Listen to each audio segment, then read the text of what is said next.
He's proven time and again it is his mindset, and I just don't think you can pick and choose when you're going to be aggressive. That said, I like it when it's unpredictable. This wasn't a conscious effort to be unpredictable. This was turtle head in the shell with the season on the line. You believe in your offense. You trust it to get especially 3 yards. Just line them up in the rugby mall and push it all forward. We saw how that works. You can get 3 yards at any play with that damn thing. But even 4th and 6, when you're up 3, and Peter, what really reinforced it for me, I don't know if you saw A.J. Brown, the Eagles receiver, on locker cleanout day, said in his mind and really in his gut, he feared they were going to lose the game when they went up 6. And that was kind of that awakening of, wait a minute, the Chiefs are only down 6 points late in the third quarter of the Super Bowl? Are you kidding me? They can go take this thing. And I'm sure A.J. Brown wasn't the only one who thought that. So both of those decisions surprised me because of what we're used to seeing from Sirianni. All right, so the world was outraged, absolutely outraged, when Brandon Staley on 4th and 1 from his own 18 went for it. I think against the Raiders, right? Last year. And so now the world is outraged, saying that's an irresponsible call to go for it on 4th and 1. Now, 13 yards ahead, right? You're outraged, or people are outraged that they don't go for it on 4th and 3. I think I don't want to say, if he had done it, I wouldn't have been shocked. But I have zero problem with the punting because, Mike, you say that absolutely unequivocally you're going to convert on 4th and 3 with the rugby scrum. I'm not sure about that. 4th and 1 is one thing with the rugby scrum. I would bet exaggerating. Yeah. Here's what I would bet. I would bet that, so Philadelphia finished the year 34 out of 38 going for it on 4th down, or going for it, on 4th down. Wait a minute. 34 out of 38 on the rugby scrums. 34 out of 38 on the rugby scrums. Here's my question. And I didn't know it was going to come up in this way, or else I would have asked somebody the question who could have told me. But how many times was it 4th and 3 or more doing that? In my opinion, on 4th and 3, they would not have run the rugby scrum. On 4th and 3, I believe they would have run a play. And, 4th and 1.5 or less, you run the rugby scrum. But 4th and 3, I think you got to run a play. And look, whatever the decision is, I understand why people think that it is a questionable decision. But I also say this. If Jalen Hurts had taken the snap and had tried to run around left end or run around right end, and he got stopped after a gain of 2, and Kansas City took the ball and went down and scored the go-ahead touchdown, or they actually not the go-ahead touchdown because they were up by a point, but scoring the touchdown that would put them up by 8 points, in my opinion, I think Sirianni would have gotten roasted, because going for it on 4th and 3 from your own 32, I'm not sure it's 32 for 32, but it's darn close to that. And look, I'd like to think that fans and media have evolved to the point where they understand the reasoning. And Sirianni doesn't come off as reckless and just going for it all the time, but he does come off as aggressive. And I think one of the reasons why Brandon Staley gets roasted for going for it on 4th down is it fails so often. You better have plays ready to go to make it work. And the way the Eagles were moving the ball throughout the game, I wasn't pessimistic they couldn't come up with 3 yards. Now, the 4th and 6 is a different animal altogether, and it's not like you can simulate that moment where you're up 3 points in the Super Bowl. You should have been up maybe 17, maybe 21 going into halftime, and it just, again, this is something that there isn't an analytical formula for. The idea that you give the boxer who's on the mat and who has just struggled to his feet with the standing 8 count, you've given him a sense he can still win the fight.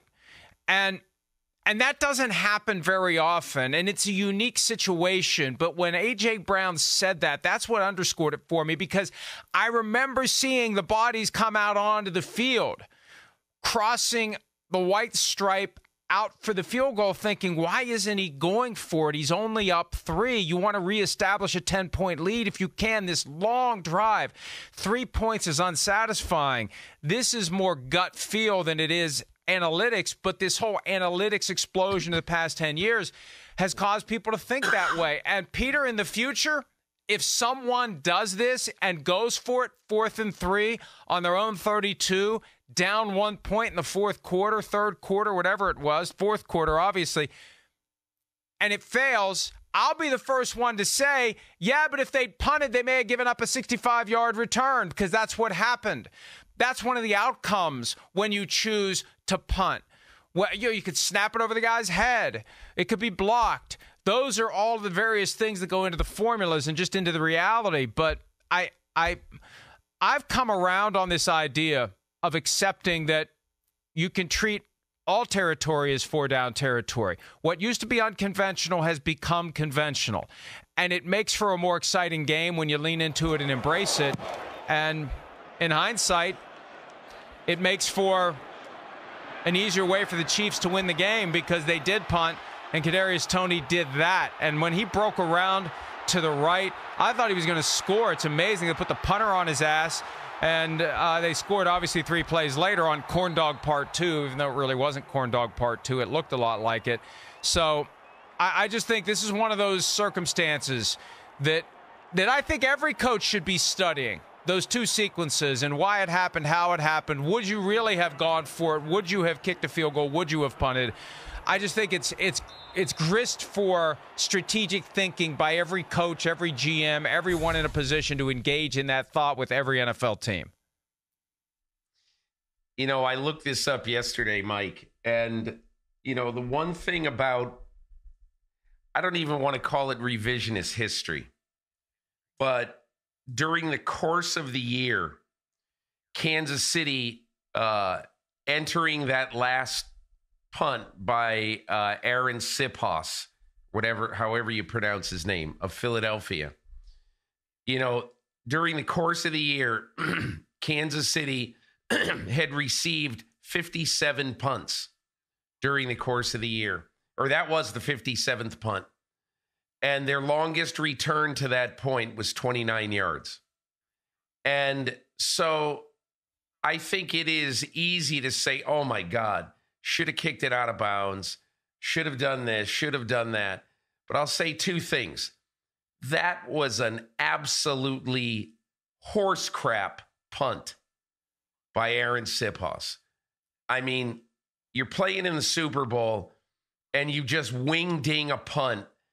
You know, it was a high school punt. It was a high school punt. So I'm sure one of the things that, look, and the one thing that Nick Sirianni did yesterday is he did a very good job of not throwing a soul under the bus. Okay. And, you know, but he has to be thinking, walking off the field after the game, why didn't I have Brett Kern active for this game?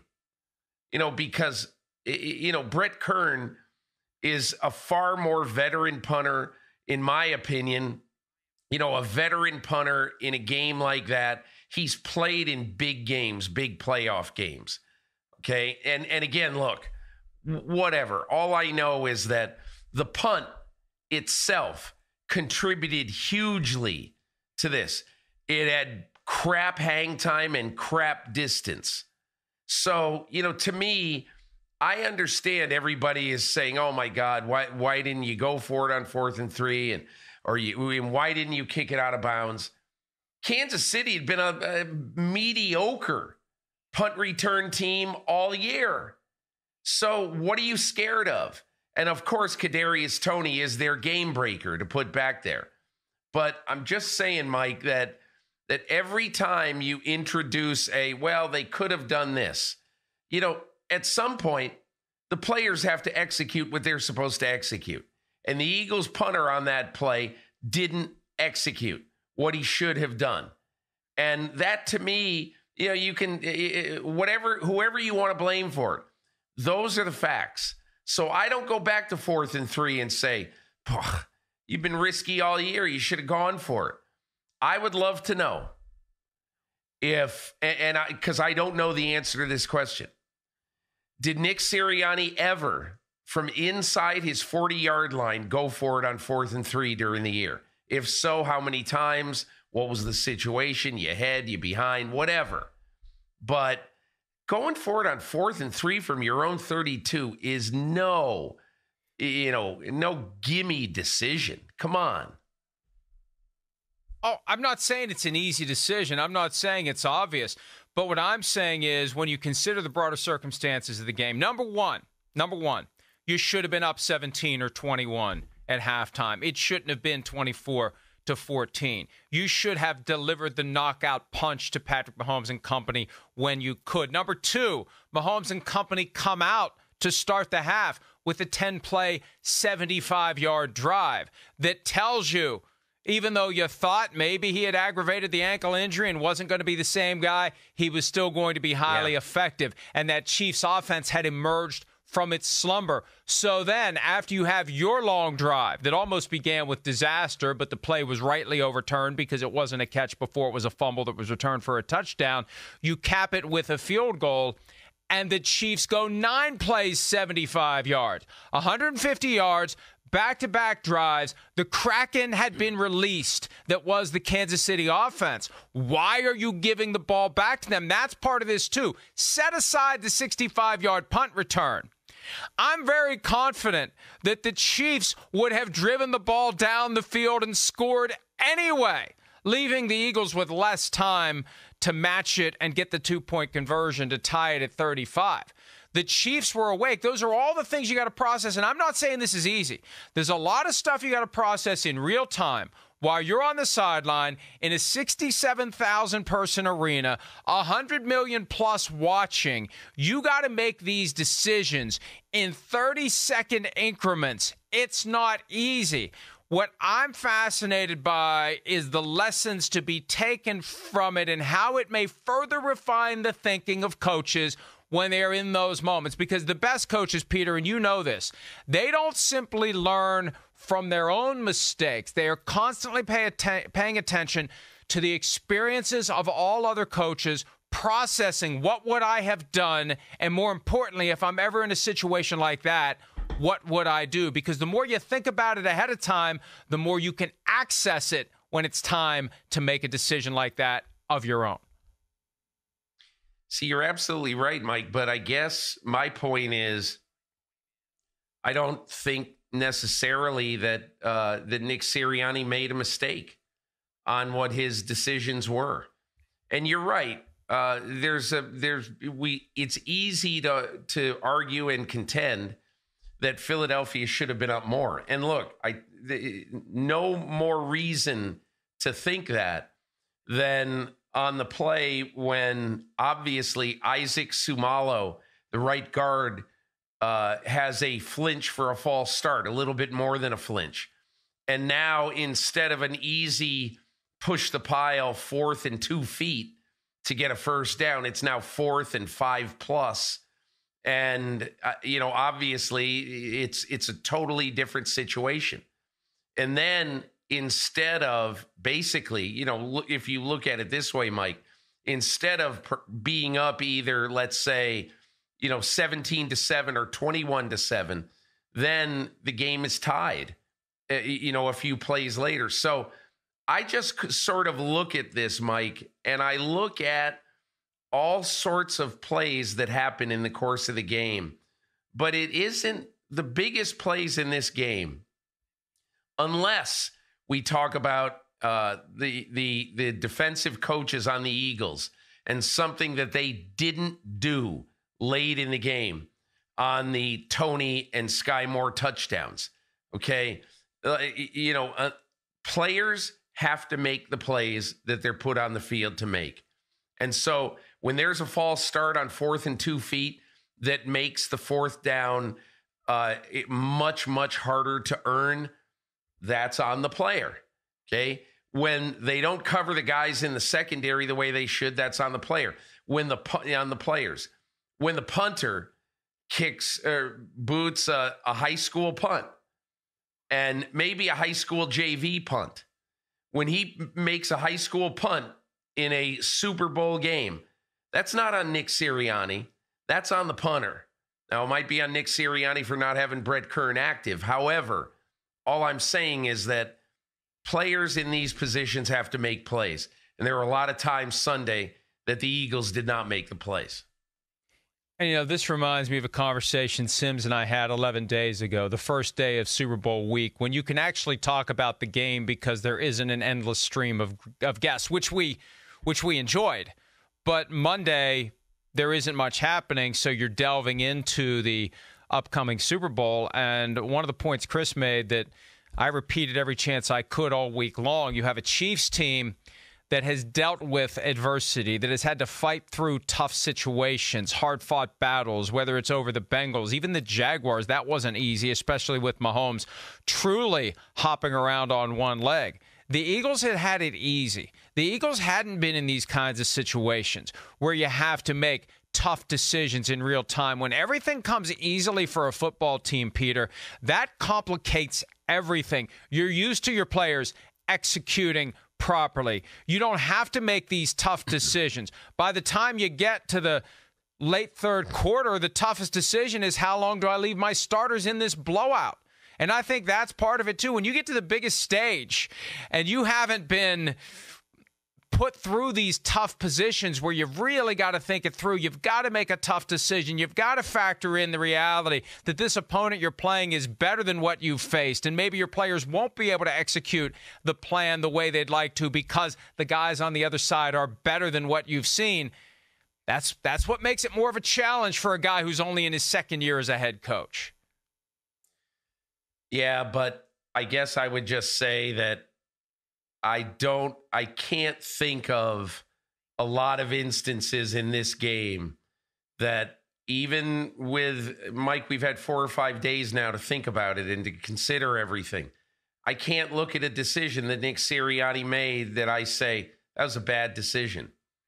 I mean, the only thing that you might think about is going for that field goal that you talked about earlier. But the rest of these plays that happened, players have to make them, and they didn't. And I just want to clarify one thing, because what I said a minute ago was a little bit gobbledygooked. But I do want people to understand exactly what happened when Isaac Sumalo had the false start early in the second quarter. Just understand this. Philadelphia is ahead 14-7. Okay, there's 10 minutes left in the second quarter. And it's 4th and 2 feet at the, let me be exact. It is. I think it was third. No, I'm sorry. It's third. It's 3rd and 2 feet at the Kansas City 47. Okay. So probably, Mike, you're in 4-down territory if you don't make it on 3rd down. But anyway, Isaac Sumalo, false starts. So now, the next play, Jalen Hurts fumbles. It's returned by Nick Bolton for a touchdown. And now a 14-7 game has become a 14-14 game. And my point was, if he doesn't false start on that, they're going to make 1 yard in the next 2 plays. They are. No one can argue against that. Absolutely. So after that, in my opinion, and I know we're taking some things for granted, Philadelphia is either going to get a touchdown or a field goal after that play. All right. So let's say they get a field goal. Then it's 17-7 and they're kicking off. As it is, it's 14-14. And even though Philadelphia got 10 points down the stretch and made it a 24-14 game, and even though Patrick Mahomes went into the long halftime with an ankle sprain, they were getting the ball on the first drive of the second half. And if they score, all of a sudden, it's a 3-point game. So you can look back at a lot of plays in the game. That play has been forgotten. It should not be forgotten, because instead of being up 17-7 or 21-7 with at least 2 more possessions in the second quarter, okay, the Philadelphia Eagles are now tied at 14, getting the kickoff and starting at ground zero, even though they have controlled much of the first 22 minutes of the game. Well, in the first half of the game, the time of possession was all out of whack. The Chiefs were under 8 minutes for possession in the first half, for crying out loud. And look, Peter, we saw this in the divisional round win over the Giants, and we saw it in the championship round win over the 49ers. It's the precursor to the backbreaker. That's what that drive was. It wouldn't have been the backbreaker. Yeah. But 21-7 or 17-7, extra pressure on the Chiefs. If they don't do something now, the next Eagles drive is the see you later, backbreaker, garbage time, second half. We've kicked your ass, and we could do it even worse if we didn't call the dogs off drive. They were moving in that direction, and it felt inevitable. The whole week, my son was saying the Eagles are going to win this game 31-17. And you know what? If that Isaac Seumalo doesn't do the flinch, and when you said flinch earlier, it made me think of the Moyle that Elaine found in the Yellow Pages who flinched. But if he doesn't do that, the final score may have been 31-17. That may have been the track that we were on. And you're right, that moment, far more consequential, because what did it lead to? Jalen Hurts, in an effort to switch the ball from the left hand to the right hand because he was unexpectedly dealing with Nick Bolton in his face, possibly knocking the ball out, dropping the ball, and then Hurts kicks it accidentally, and Bolton's able to scoop it up and turn it into a touchdown. That was the holy crap, we got a football game moment. Even though after that, the Eagles took that 10-point lead, it was different because, as you said, that's when the Chiefs were able to cut it to 3. That first drive of the third quarter was critical to the outcome of the game. The Chiefs desperately needed that touchdown. Andy Reid said this week he took full advantage of the 25-minute halftime to make the adjustments necessary. They got the offense ready to go, and they understood, let's get a touchdown here. And then all of a sudden, it's a 3-point game, and it shouldn't be a 3-point game. It shouldn't have been a 10-point game at the half, and it definitely shouldn't have been a 3-point game after the first drive of the second half. And that's what I think. You know, everything else after that's details. It felt like the red tidal wave was ready to swarm over the Eagles, and however it happened, it just developed a sense of inevitability after that first drive of the second half. I'm glad we've spent the first 30 minutes of this show today, and we have not once mentioned the jersey tugging by James Bradberry. Because the one thing I thought a lot about, Mike, Monday and Tuesday is, okay, so James Bradberry admitted it was, that he held and restricted Juju Smith-Schuster. The officials obviously are going to say that. Every analyst, I was on with Rich Eisen the other day, everybody says, yes, he did it. But was it ticky-tack? Yes, of course it was ticky-tack. But the point is, it was a foul. And you have to ask yourself, if a guard had flinched on that same play and everybody sees it and replays see it, and it was a flinch that didn't affect the play, let me ask you a question. Would analysts be screaming that, oh my God, they missed a false start, that should have been a penalty? Yes, they would have been. And my point is that there isn't a separate set of rules for the final 2 minutes of the game versus the first 58 minutes. It's not an NBA playoff game. It is a football game.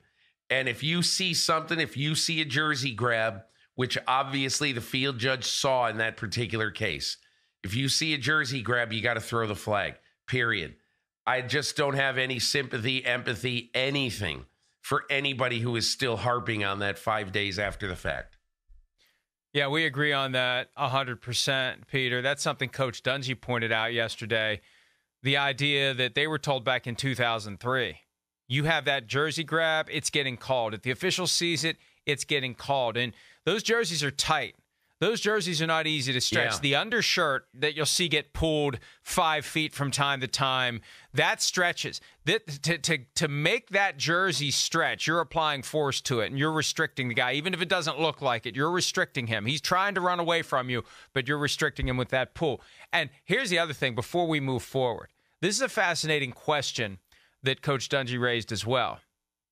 If Juju Smith-Schuster had gotten free, and if the ball hadn't been overthrown, and I don't want to say that in a pejorative way because the receiver's not where he was supposed to be potentially, so it really wasn't overthrown. But if he catches the ball for a touchdown and there's defensive holding, do you decline it or do you accept it if you're Andy Reid? The smart move would have been to accept it in that moment, though, and I don't think this ever happens, taking a touchdown off the board.